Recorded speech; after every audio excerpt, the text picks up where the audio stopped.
Right. You don't have no clue what you're supposed to do here. How many What years? you're supposed to do. Right. You don't have no clue what you're supposed to do here. How many years? I've taught, grade this is level? 28 years. 28 years. I've taught first grade, my first 5 years of teaching, and then after that, I was fifth grade and been there ever since. When I first started teaching fifth grade, I was teaching all subjects. And then I went to just teaching ELA and social studies. They don't give us the same amount of money that they give Mecklenburg County and all those places like that. Their kids get the technology and everything in their classrooms. We still have books that we've had for 15, 20 years. We don't have an in-place reading curriculum. There's no reading curriculum here. Like how it used to be we like do, but it's old. We can't use that because if you use that, then they're not prepared for the EOG. So I use it, but I have to go in and create my own questions. Create my own questions so that they match up with the EOG. And how do I know that I'm doing that right? I know that this county does not have proper supplies. They don't have a curriculum for these kids. They don't have anything lined up, organized for these children. We're basically working on what we think is right. And off the record, the central office staff is the worst I've seen since I've been here. Okay, I'm Mr. Wells, Mr. Rashad.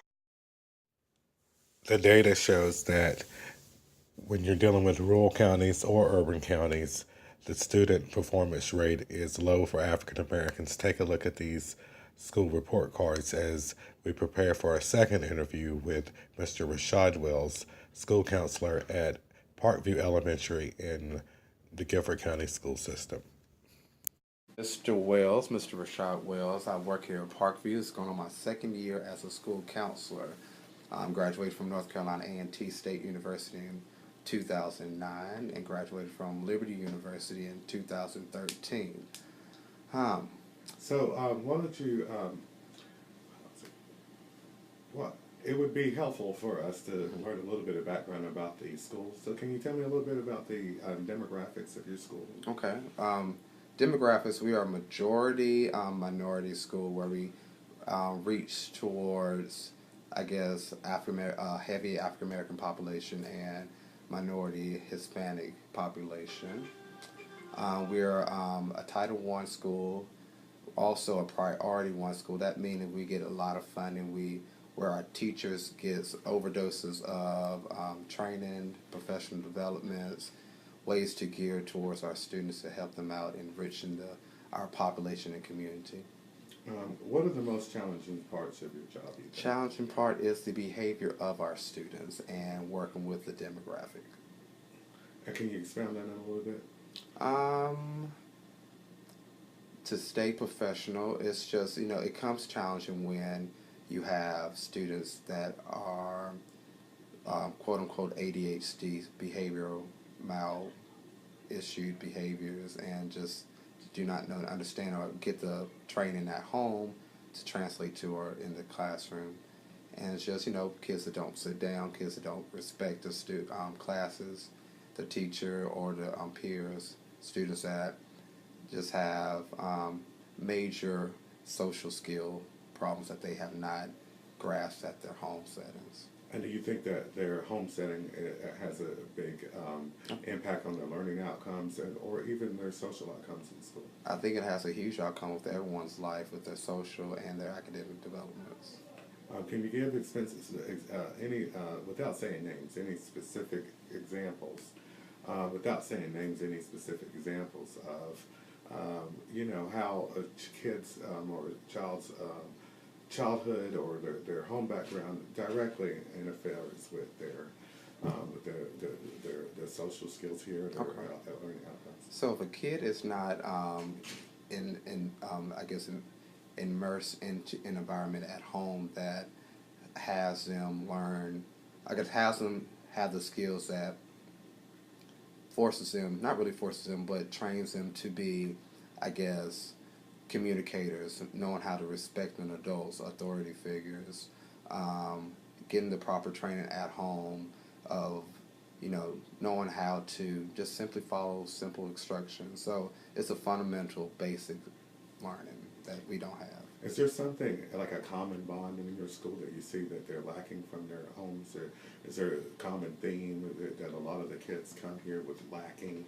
Or is it just, vary from child to child of what they're lacking? I think it varies from child to child. It's a different case by case. So, but generally, it's just access to access, or the aware that they have access to resources to, I guess. I don't know the words to say, but it's just having those accesses to things that would better them in their livelihood, like food, having food on the table, having the adequate coats to wear, because we're coming into winter season. I'm seeing kids still with shorts, kids still not having their faces washed, and kids that still are defining their behaviors. And going back to the question before, is that affects the academic in the classroom, because it should not take 10, 15 minutes to get you in order. It's taken away from the other students that are listening, and it's taken away from the other students that are there and engaging in the classroom. So it's a tangible thing that our African American population and minority population can I guess grasp really quickly, because we are a gifted culture as well as other minority cultures, that we are expressive.